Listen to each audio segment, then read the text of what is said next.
action. I can't get no call to action, but I try, and I try, and I try. Hello and welcome to Call to Action, the go-to podcast for anyone trying to make sense of the world of marketing, advertising and beyond. In an industry that is a minefield of utter bollocks, we aim to capture our heroes and allies from the front line to have a chinwag with. It's like Pokemon Go, with the single but vital exception that it's not a short-term bandwagon of shite. It's brought to you by Gasp and I'm Giles Edwards. Today, I've caught Joe Glover, not a fighter. Joe is the kind of guy who gives marketing a good name. He's the chap who started the Marketing Meetup, a positively lovely community that's now 25,000 strong and counting, and where kindness is always front and centre.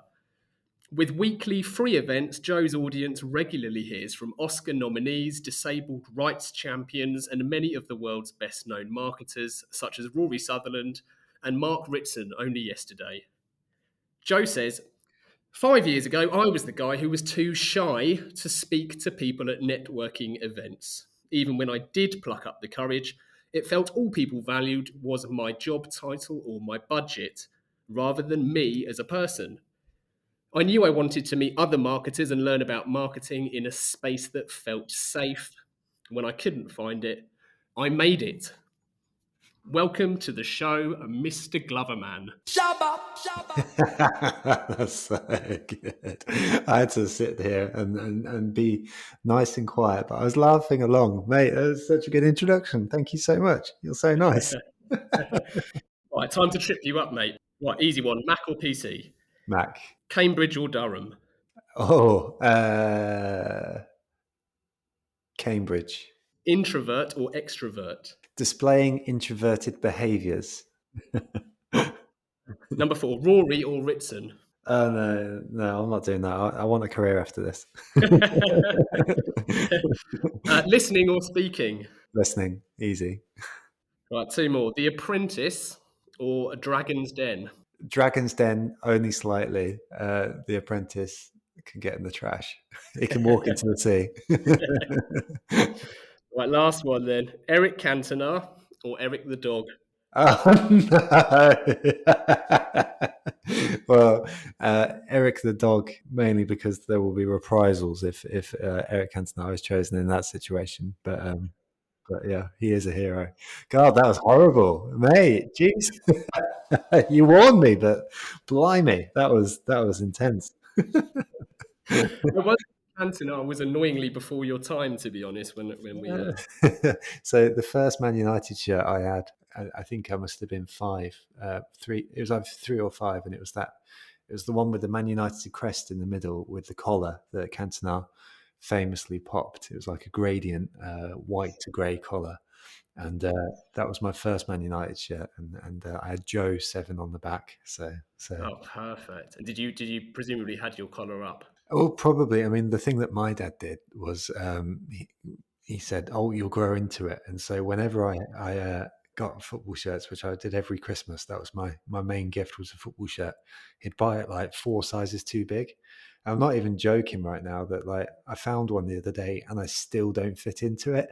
It was a double XL men's, and I was like, he gave it to me when I was 12, and I was like, what are you thinking? So, I don't know where he found that shirt, but yeah. So I'm sure the collar was popped back in 1995, but yeah, Man United shirts is a big deal.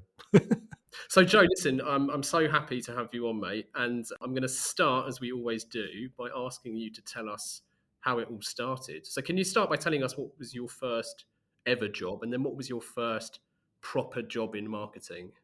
Nice. So my first ever job. So I listened to the episode you did with Blair Enns the other day, and he was speaking about being a pot wash. I was ever so slightly up the pecking order potentially in the restaurant world, because I was a waiter. That was my first job, but it was in a pub for £3.60 an hour, and it was one of those where they served.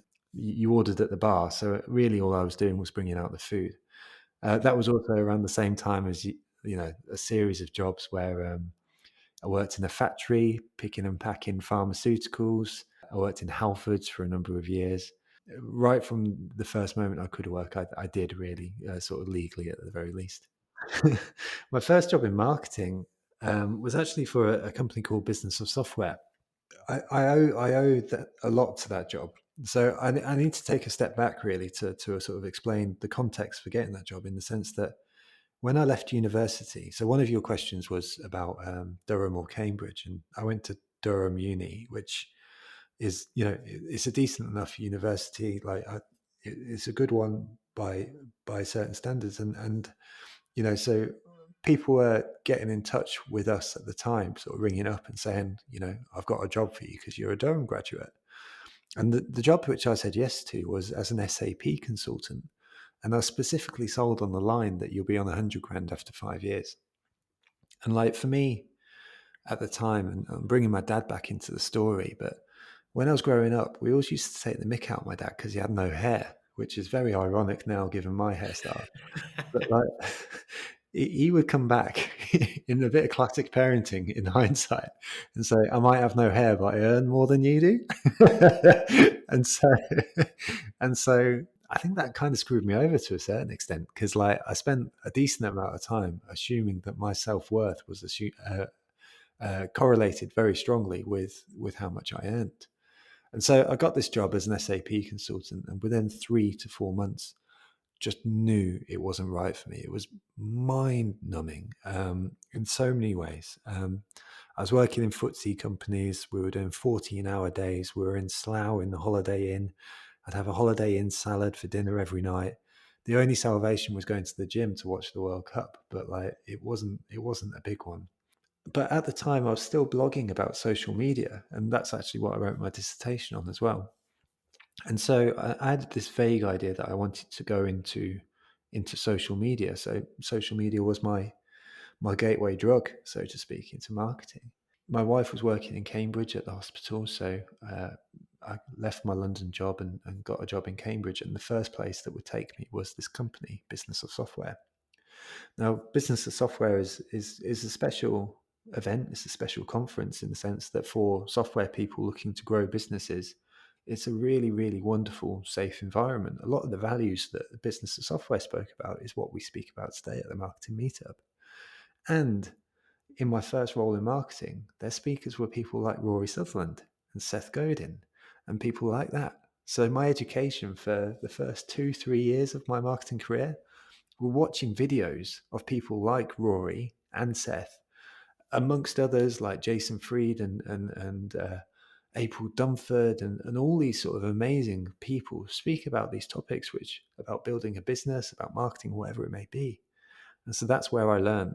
To combine that experience, I was also, Business of Software was a 3-person company. And so I was the only marketing bod sort of working there. And so my exposure to the marketing sort of sphere as an entire sort of concept was broad straight off the bat.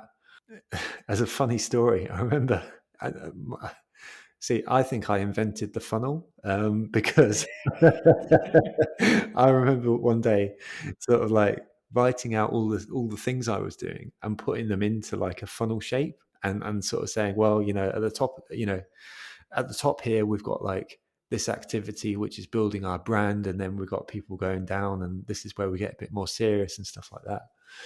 And then, yeah, my boss told me that the funnel existed and it was an actual thing. But anyway, so yeah, I invented the funnel. That's That's going in the teaser, mate. That's going in the teaser ads. I love that. All things are getting reinvented and renamed all the time in this industry, as I'm sure you well know.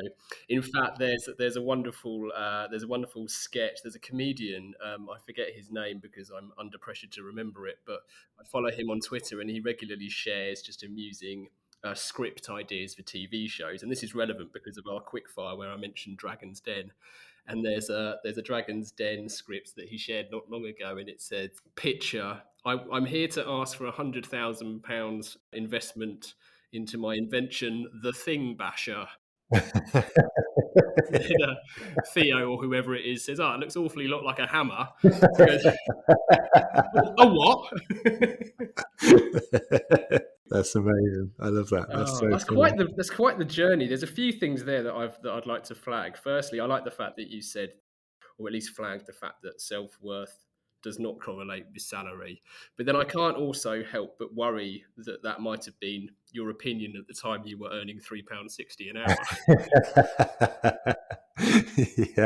Yeah. No, I really didn't think a lot of myself at that point. Unfortunately, no, yeah, no. You're right. Weirdly, and I think I had more belief in myself at that point. I think I was working for a Marston's pub. I probably had the belief that I'd be CEO of Marston's after 3 years. So I sort of thought I was on my way up the slippery slope at that point. So, but yeah, no, bad. And then SAP, to be honest, I mean, we've done some work with them as an agency, and I know when I say I know they won't mind me saying this. I hope they don't mind me saying this, but there's very few people at SAP who can actually describe what SAP is and what it does. Yeah, I remember to this day systems, applications, and processes. So there you go. That's what SAP do. Unpick that. So, There's enough there. So did you know? So when you were at Durham and then subsequently Cambridge, did you have any early intention to go into marketing or even advertising? As you know, most people are probably more familiar with at a younger age. no, not really. So advertising, yes, actually. So the first marketing book I ever read was Love Marks by Kevin Roberts, who was the CEO of Saatchi and Saatchi. And so that was something that meant something to me, and this idea of love, of creating emotion in other human beings, and in having a relatability to a bunch of people, then that was something that appealed to me. And so I wanted to go into advertising. That's where I wanted to be, and specifically Saatchi. Um, I applied for their apprenticeship thing, but didn't get in, and so decided to pursue SAP. But no, I had this idea that advertising would be for me. I think in hindsight, from what I understand of the lifestyle, then I don't think I would have been particularly good at it. I'm a bit of a home bird, and maybe I'm falsely characterizing my understanding of it. But certainly, when I first got into it, then it felt like a work hard, play hard sort of environment existed at the time. I'm sure sort of 10, 15 years later, it may not be in the same way. But yeah, no, so that's where I wanted to be, but it was something that I kind of lost. And I just have vague memories of enjoying the marketing module at university and it being something I was vaguely good at. And I think that probably is something about me as well. I'm not one of these people who will be, I'm not competitive on things I'm bad at, but I'm very, very competitive at things I think I'm good at. I like being a big fish in a small pond, so to speak. And so, like, when marketing felt like something I was good at, then it was something I naturally gravitated to, I think. So, whether that's because I just needed the ego boost or whether I had a genuine interest, I'm not sure. But either way, I'm pretty happy with how it's ended up. Yeah, no doubt. And so you should be. So the initial role, it was very much learning by doing, which I'm a really big fan of. But that comes with the caveat of even that has a limit. So there has to be other kind of sources of learning. So what happened after that? How did you seek more learning? Was that through changing roles, changing jobs? Was that through attending conferences and events, or a combination perhaps? Well, yes, yes to conferences and events, but that is where the story started with the marketing meetup. So the marketing meetup started because I went to conferences and events and felt very, very uncomfortable. I didn't feel like I could get what I needed to out of these events because they were set up in a way which was not conducive to.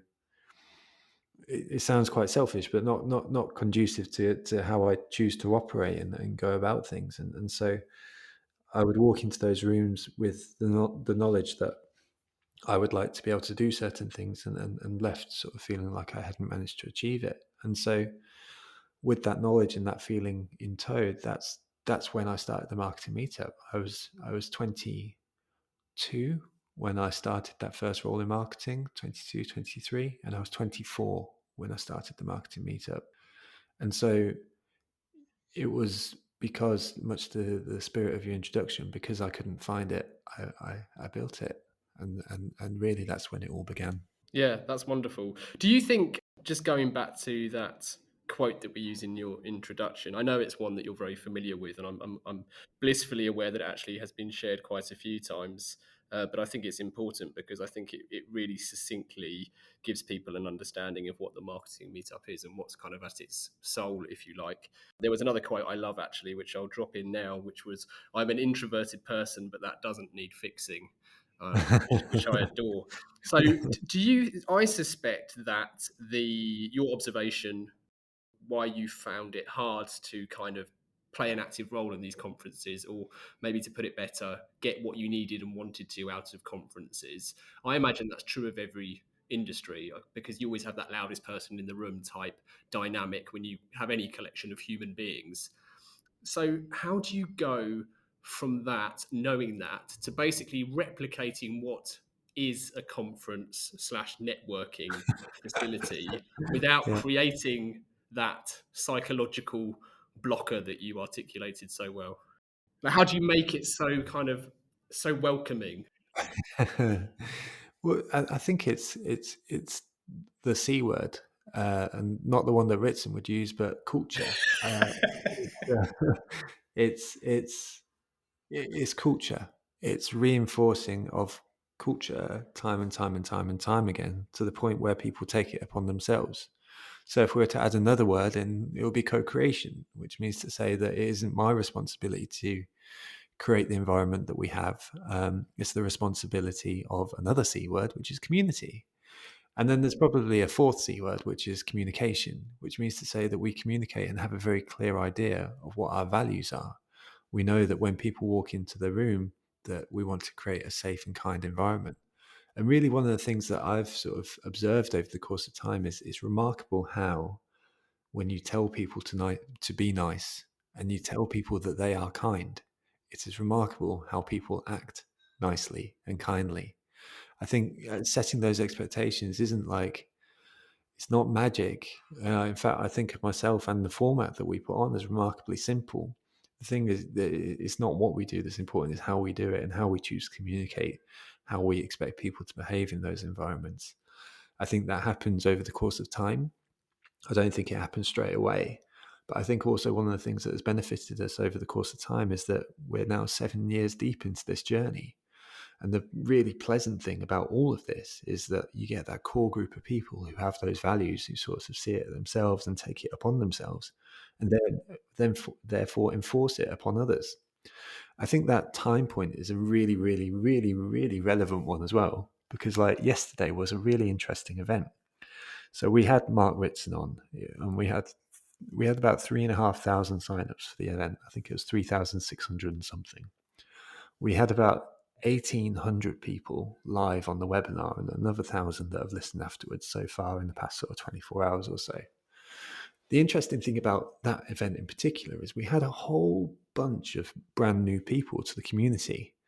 And so the interesting thing was that like I came off the session and like, in a way, and I'm going to be honest here because that's what this podcast is about. But I came off that podcast and I was like, that was amazing. That was really, really, truly amazing. What an experience.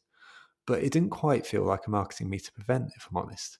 And it's because in that instance, there were so many new people to the community that that core of what we had, then they didn't have the same sort of effect that you would usually have, because all of a sudden, they were sort of 200 voices in 1,800, rather than sort of 200 voices in, say, 600, which would get you sort of week to week.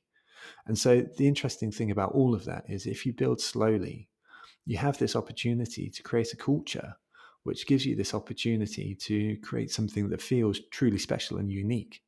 And so for that reason, we've always been quite deliberative in sort of deciding that growth will come when growth comes. And it has, and it's nice. And, there's I think it's 38,000 people in the community now and stuff like that. And it's cool, but that's 7 years of work. And like, I think that cultural piece, going back to your question, is how we've done it, is what we've focused on, and is the single most important thing. Because what we do is fine, but how we do it is the most important thing. Time, weather, and We interrupt this podcast to announce that we will never interrupt this podcast with ads.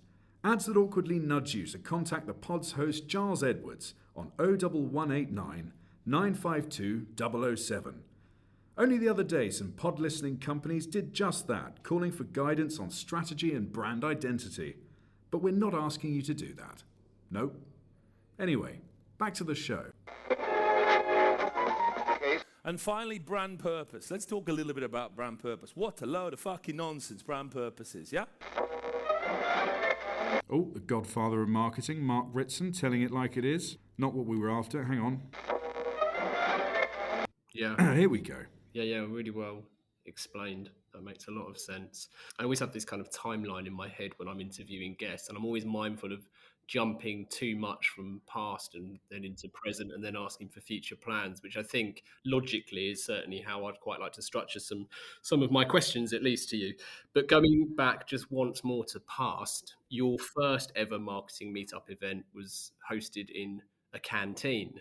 So not only is there the, I suppose, comparison, which we can talk about now or later, between hosting communities online and the kind of challenges that faces versus in the flesh and in person. I'm sure there's pros and cons to both. But when it comes to the very first thing, how do you possibly, and also to your point about the relative size of the community that kind of largely helps shape new members, unless when you do it at scale like yesterday. So when that doesn't exist at all as a core, there isn't a core to come to that canteen and help other people understand how to act. How do you start? I think you have to start from you have there's a founder's advantage, a founder's choice, really. I think that exists. So we're marketers, right? We're marketers, advertisers who listen to this podcast, generally speaking, and so we know that we should be market orientated and listen to the customer. But I think there's a but, which is in the first instance, I think if you're a founder of an organization, then there has to be something there where you're like, I know why this exists. And it's probably solving a problem that you have in your own life. And so for me, when I recognized that there was a problem out there, that, that there wasn't a place which had this safety to it, that had this kindness to it, then it was sort of my founder's prerogative to be able to put together copy, in this instance, on the meetup.com page, which said words to the effect of, this is a non-salesy environment. This is somewhere where you come and benefit the humans in front of you. And this is somewhere where we're going to have a nice, good time. I think we then reinforced that through the event. I mean, it was held in the canteen, so very sort of like informal. The buffet was nice, so people had like nice food. Like there were drinks out, free drinks, so like people were like, a little bit more relaxed and that sort of thing. And then they had like this specky 24-year-old at the front, just sort of telling them, why we're doing this thing. And I think in the first instance, people used to say this to me all the time, and actually it messed me up a little bit, to be honest. But they said, you're disarmingly nervous, and by being disarmingly nervous, presenting at the front of these events, then I think folks were almost like willing us on, and like by willing me on, they're kind of willing everyone else on to have a nice time too. And so if I was to sort of retroactively unpick the things that made the culture sort of instigate in the first thing, I think the first thing is knowing what the problem is that you're trying to solve. The second is communicating those things super clearly, whether that's through your copy or through more behavioral based things, such as like having an informal environment. And then the third is sort of creating that spirit and letting people know that it's not just like something that's happening to them, it's something that they're part of. To put a point on that last one in particular, then we've landed on this phrase, which is positively lovely, which means to positively lovely is twee, right? Some people wince when they say it. I can see it on their faces. But the idea behind it is that like you come and you're kind and you put your best foot forward and you help the individuals in front of you first. That's what's encapsulated in there. But that wasn't the phrase that we had in the first event. That wasn't something where I stood at the front and was like, oh, be positively lovely. It was only after sort of 6 months of iteration where like we were sort of like outlaying the house rules at the beginning of the event, where people would sort of like go, yeah, type of thing. But one day at the beginning of an event, I said, listen, say hello and be positively lovely. These are the rules. And on Be Positively Lovely, we kind of got a little giggle and a little smile back. And so I said it at the next event and the next event and the next event. And that's how it began. And you know, that's taken us through these past 7 years as a phrase. But I think the thing that is worthy of pointing out in that instance is that, like, yes, it came from me in terms of the terminology, but it was like instant market feedback in a way, you know, that people were like resonating with it and instantly got it. You know, you come here and you are going to be positively lovely. And so to sum it all up, I think first thing, as we say, problem. Second, communicate. Thirdly, you know, so co-create it. And fourth, you know, iterate. You have to iterate. And it's not that weird sort of like putting in a bucket of like words like innovation, collaboration and stuff like that. It's the idea is that like you can just keep on changing things over the course of time if you've got that strong enough bond at the beginning, which I think is so often your foundation story. Yeah, iterate especially feels very powerful as a kind of piece of advice for people out there, rather than maybe sweating getting it right from the off and allowing things to grow and I suppose just to breathe. Because I imagine you've evolved so much in these recent years. I mean, obviously the pandemic was a curveball for everybody, but not least for people who had previously been running in-person events. That's it. Absolutely. Yeah, we've changed loads. I mean, our first logo was made in paint. You know, you know, there is so much that has changed and a lot that is yet to be figured out, but it has changed a lot. Did you think you always set out to build something with that really, you know, genuine and good values at its heart? Just going back to positively lovely, because I mean, obviously that's shaped significantly, if not entirely, by you as a person. I can't help but maybe even nod back to the first marketing book you ever read, Love Marks, Yes. which talks about love and in the context of brand. And you have subsequently built a brand that I think people do love, and they do have that kind of value associated with it. I don't know, mate. You know, like, I think some people will come on a podcast and say, "Oh, I had a grand plan. I knew what I was doing all the time." Honestly, like for the first 5 years of this thing, I've been saying, I have no idea what I'm doing. Like, no idea whatsoever. Like, and like, you know, literally taking it day by day by day by day, even when it was my job, you know, I'd just be doing things and then people would say, you know, can I get involved? And I'm like, yeah, all right then, you know, let's figure it out. So it's kind of what we've been doing. And there is an element, you know, now it is a little bit bigger that you know, we're kind of like, I'd say like a sort of a tween stage, you know, that sort of like early adolescence where we're slightly having to figure things out more based in kindness to the folks who are involved than anything. You know, the organizers, the sponsors, the speakers. I think there's a lot of value in clarity. So we are having to figure out those things that make it a little bit less day by day. But truthfully, I think we're more guided by broad principles. You know, these ideas that the Marketing Meetup at our very best is when we take people on a journey of confidence, and whether that's confidence through knowledge or confidence through connections, then ultimately the thing which makes the back of my hairs the hairs on the back of my neck stand up is when people come into a room looking a little bit shy, looking a little bit like I did when I was 24, and then walking out the room head held high, maybe even walking out with someone else they've met that night, you know, and they're going for a drink afterwards, and you can see the confidence change in them. And that's the thing that, like, on a daily basis, I'm making my decisions by. And so the truthful answer is there is no grand plan. People keep asking me, I'm like, no, you know, I'm just freaking making it up, you know, but I know the thing that feels right. The thing that feels right is that confidence journey. And if we can take people on that and make decisions by that, then I think we're doing okay. Talking about then growing up, teenage years, maybe starting to go out, meet people. Yeah. There's a few things I can probably throw at you there, and you can bat back whichever one you want to. So let's lob a few things. So people are starting to actually physically go out a lot more. There's a kind of return to offices. There's clearly a return to in-person events, and there's also going out in terms of crossing seas and borders, popping up in places like New York and further afield. So What does the the growing up, or in fact grown up marketing meetup look like, and where's it going physically and obviously emotionally? Yeah. Well, I think emotionally we stay very similar, because I think that is very key and core to everything we ever do.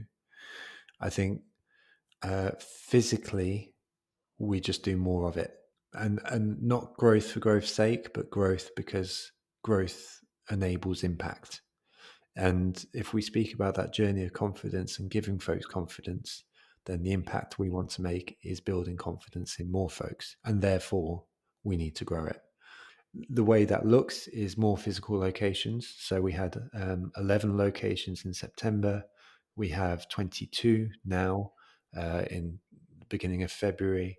And I think we'll have 32 by the end of next month, which means to say that we're rolling out events. I think we'll do about 196 this year. Sorry, say that number again. I think it's 196 in-person events this year. I did hear it. I just wanted you to say it again. It's phenomenal. That's phenomenal. It's silly. It's, like, it's great. It's cool. The nice thing about all of it, actually, and this probably does tie into your question as well, is like, I need to get out the bloody way. I'm slowing things down like nobody's business. Finally, he realizes. I'm doing podcasts. How many of those events do you actually physically attend? And does it matter to both you and does it matter to the audience? Because I have a feeling it might. So I run Cambridge and London myself.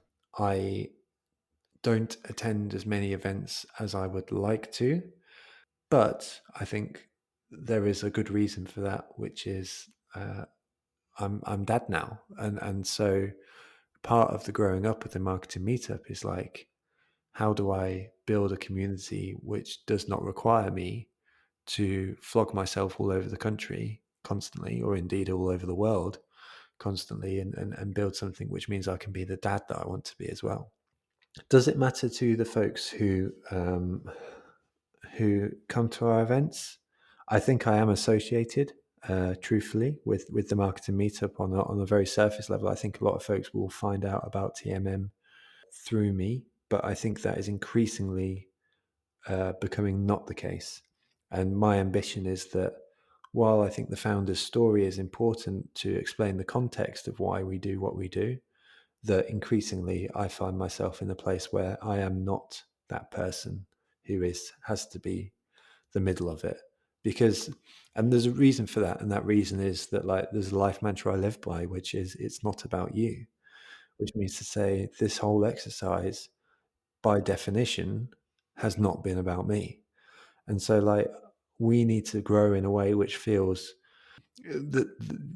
that means that we can enable folks who have never ever heard of me to engage with the Marketing Meetup. And by the way, they're doing this already, which is really, really nice, but never heard of me to come to our events or even run our events, and do that perfectly comfortable because they resonate with the emotion and the feeling and what we're trying to create more than they do resonate with me. Because I think there's value in me being involved, but almost, as we know, there's a lot of power in like having a character in advertising. And like, I think my role sort of long term is more being like a character or an ambassador in a way, rather than it is sort of like being on the ground, so to speak, because a whole business can't run around one person, because I have my strengths and weaknesses, and there are people now who are organizing Marketing Meetup events who are doing a way better job than I am at running Marketing Meetup events, and like, I'm learning from them, and so like,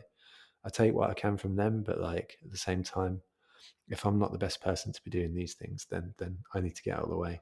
There are, of course, as you say, there's all of the other individuals involved, and there's the sponsors who obviously enable it to happen and enable it to have the scale and life that it enjoys now. But there's also the Liam to your Noel, or the Noel to your Liam, whichever way you want to talk about it, Mr. James Sandbrook, who's a significant person in this story. That I don't know James, I've never met James, but I feel obliged to give him a nod.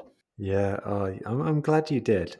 And I almost feel guilty as you say there that I haven't mentioned him first, but like James is the most uplifting, supportive, proactive, kind, smart, creative human that I have the benefit of spending time with almost hourly on the phone. We met at a marketing meetup event. He was someone who was traveling from Birmingham to Cambridge to come to marketing meetup events because it didn't exist near him. He was someone who put his hand up and said that he would like to run an event close to him and do it himself, and so was one of the first people to run a location that wasn't in Cambridge. And he's been integral to everything we do. And the lovely thing about it is that, in the examples there of the great double acts, then I think every one of us does have our strengths and weaknesses. And his are largely, if we had a Venn diagram, there'd be a lot in the middle that we sort of cross over on. But there's also a fair bit, specifically on the commercial side, the account management, the sort of growing a sustainable business that enables us to do the stuff that we do. Like if James hadn't sort of brought me on that journey with him, then it's fair to say that TMM wouldn't exist as it does today. Never mind the inspiration that he's sort of given us over the course of time. It was James that suggested starting the newsletter, which is now the lifeblood of the business. It was James who introduced any sense of professionalism to our sponsorship.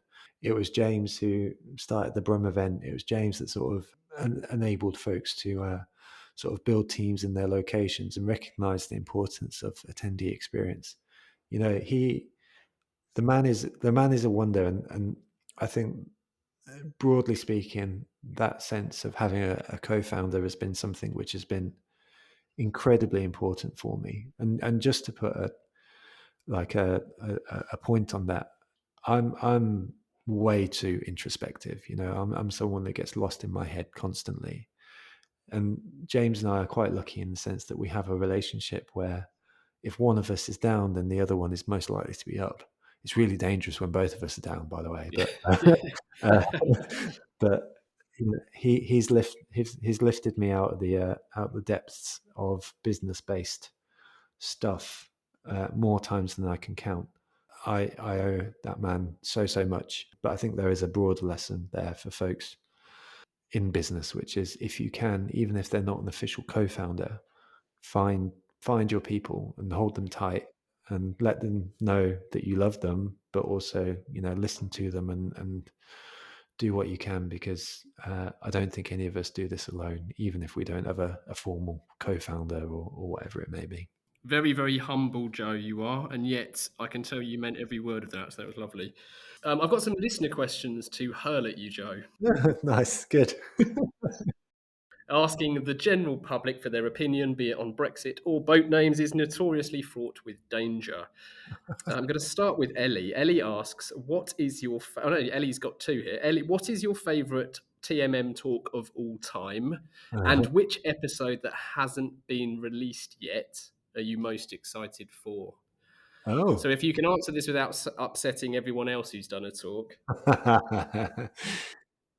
So I am going to give the cop-out answer here in a way, and I'm going to say in a way because I actually think there are elements of different talks which I admire and appreciate. And so I'm going to pick out a few because I think there's a few notable characteristics that anyone could take inspiration from in their talks. And so the first is a lady called Mary Owusu, who is based over in New York. Mary is an SEO expert, and she has the gift of clarity. I've never met a communicator who is able to give words so generously, take people with her on a journey, but also convey her message in a way which everyone understands. It's for that reason that she's a professor over at one of the colleges over there, but she is not only kind in spirit, but she is clear with her words. And so Mary has come 3 times to the Marketing Meetup to speak on quite tactical talks, such as the transition to Google Analytics 4. But Mary's communication style is something I really, really admire. The next one I'd point out is Max Hoppy, who gave a talk on public speaking. And the thing that I loved about Max's talk was that he grounded it in a story. And so many people come to marketing meetup events, not even marketing meetup events, sort of events in general, and say, today I'm going to speak about the top 10 things you can do to increase your video production, for example. And then they launch into the top 10 things, and it's fine. But the thing that doesn't have is any emotional resonance. So Max's talk began with a story about how he'd had a panic attack at the beginning of an event where he was expected to do some public speaking. He then referred to that story throughout the course of his presentation, linking together the tactics that he was presenting to the story.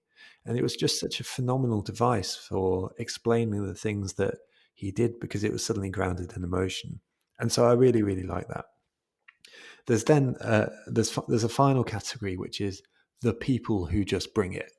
And I've named 3 here, and unfortunately, mate, I'm going to put you in it as well, which is there's you, there's Sophie Cross, and then there's Diane Weiridu.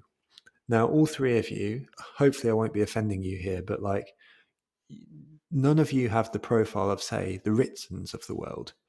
But what every one of you do or did with your presentations is you came and you'd prepared. You prepared like phenomenal talks, every one of you. All 3 of you had taken the time to clearly think through what you wanted to convey. All 3 of you had clearly practiced. All 3 of you had taken the time to personalize it to the audience.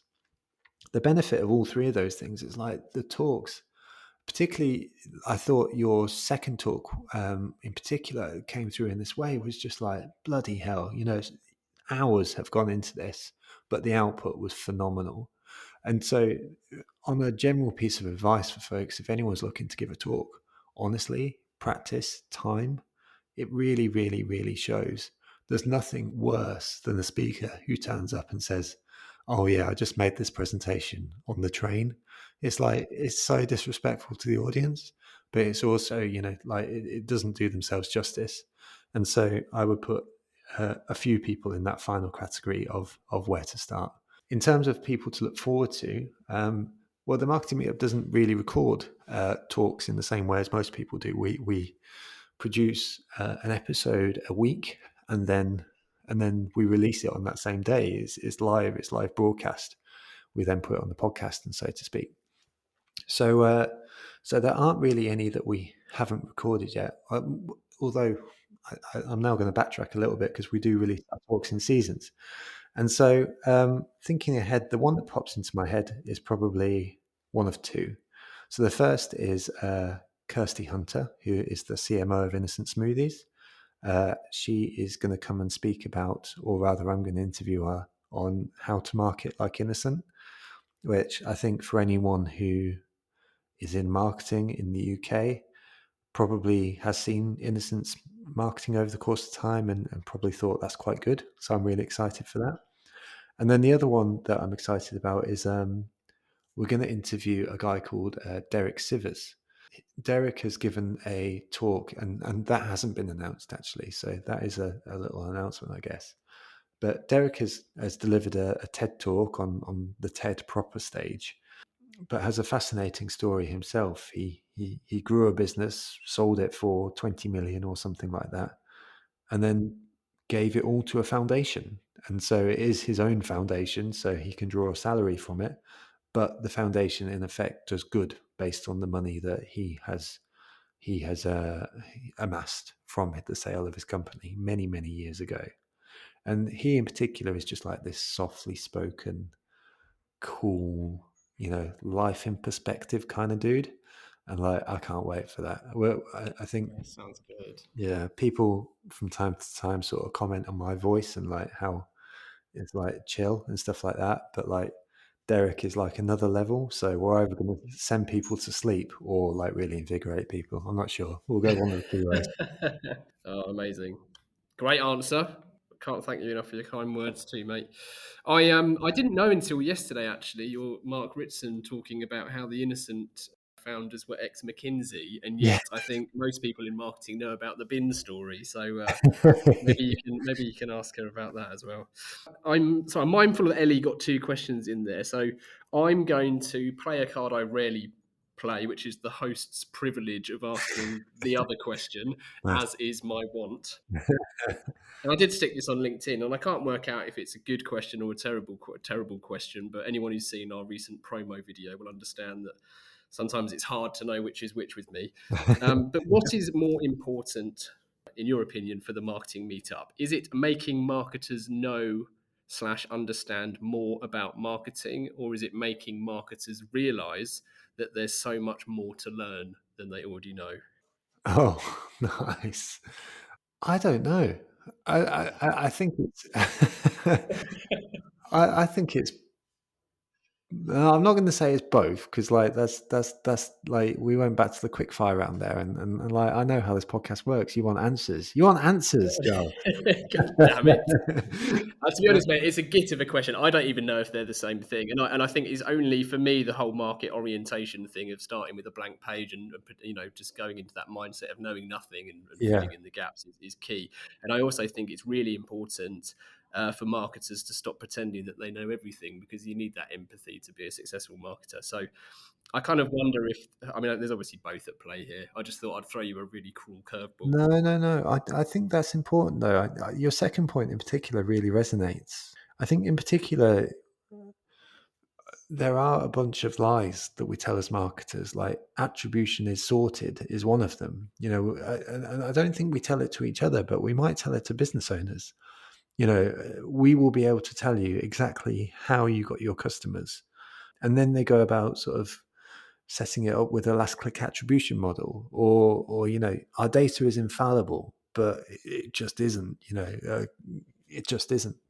And I think there's a lot of value in those conversations. So I think the danger isn't necessarily that it's about the marketing industry. I'm in fact increasingly less interested in the marketing industry in a sense, because I don't want to just have conversations with marketers. I want marketers to be having conversations with business owners. And so I think if we could have more honest conversations about the things that we don't know, then I think that is a good place to get to. There's layers of complexity involved in there, including personal confidence, including sort of job pressures, including expectations around marketing, including maybe just the next person in the line is happy to tell the lies that mean that they get the job and you don't. There's an awful lot of texture within that argument. But I think on a broad level, I think not only making people aware of what they don't know, but then giving them the confidence and having an honest conversation between ourselves and with business owners and our bosses to say, we don't know this, but we're going to give it our best guess, is probably a better place to take the marketing industry than just pretending we know a bunch of things. Well, you not only managed to kind of dodge it, but you gave a really clever answer, which is both inspiring and annoying. Well done. Maybe I should become an MP. Oh, don't do that, mate. Don't do that. The final part of the interview, Joe, is our 4 pertinent poses, starting with what advice would you give to your younger self? Nice.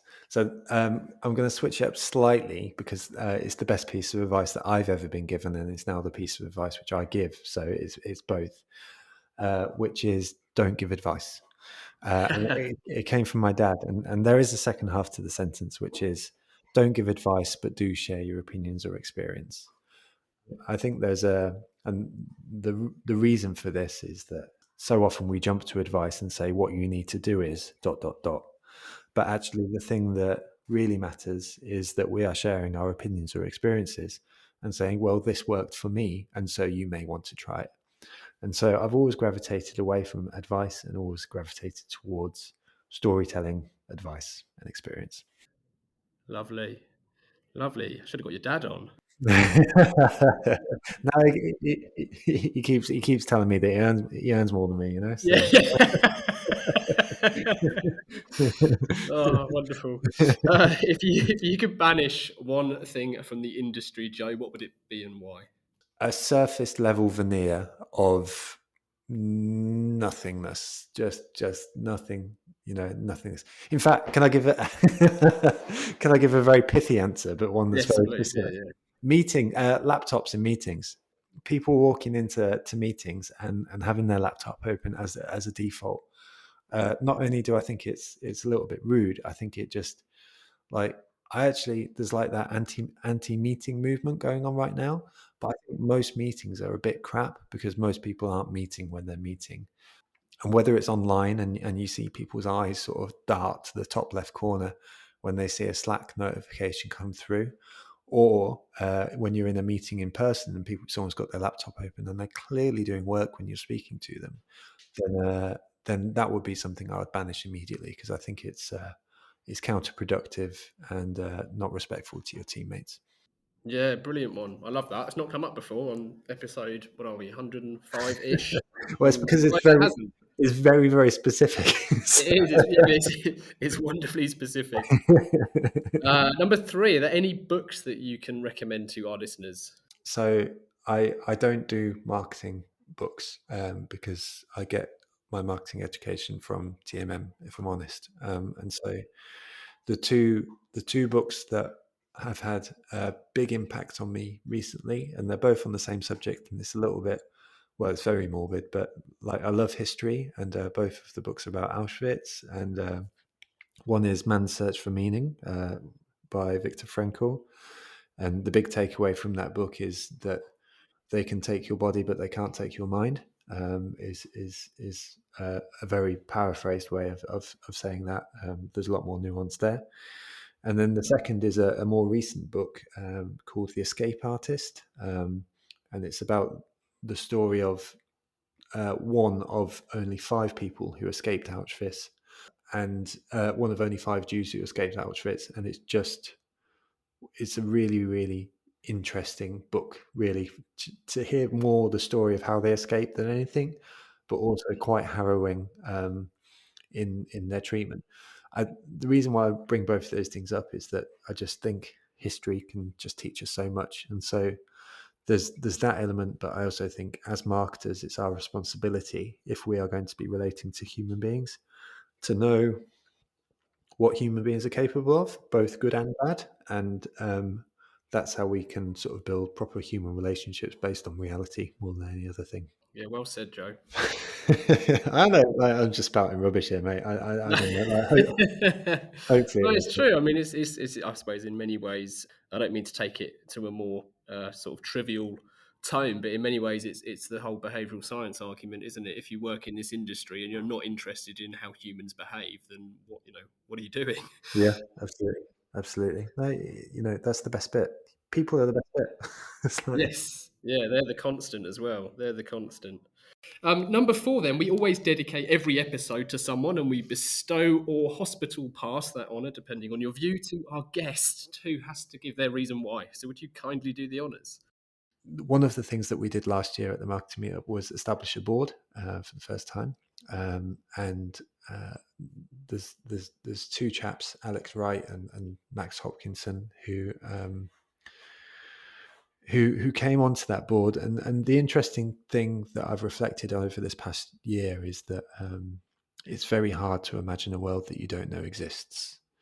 And I think with the Marketing Meetup in particular, we were shooting for the States when we could have been shooting for the moon. And even though that's like super super super cringy, I mean, like, the point is that they instilled an ambition and a confidence in me that has really enabled us to sort of take some big steps in the past year.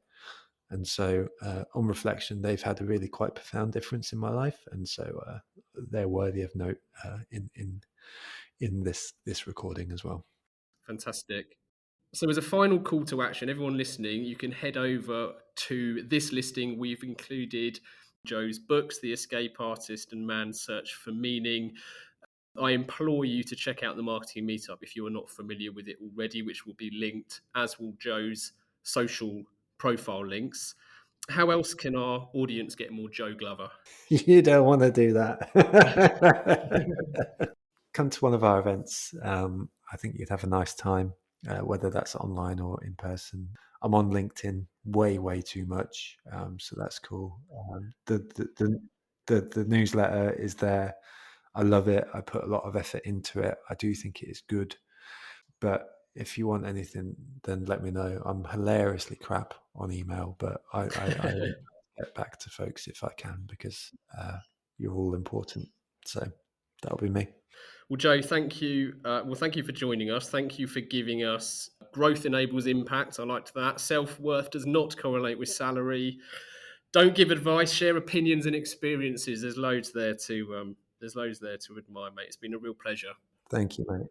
I to pay homage just to end, like the way that you go around business and the way that you conduct yourself is so admirable and inspirational that I really admire the heck out of you, mate. So I've wanted to be on here because you just do a really good job, and so thank you for having me. Like, I appreciate you and I appreciate it. You asked me to cut you off when you're talking nonsense, so I cut you off. Thank you, mate. Yeah, I forced my way in.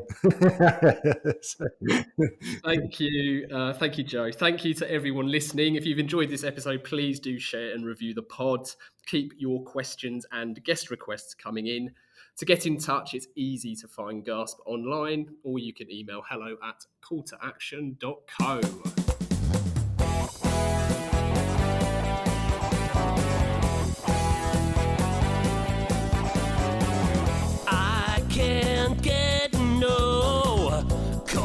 To action, I can't get no call to action, but I try, and I try, and I try, and I try.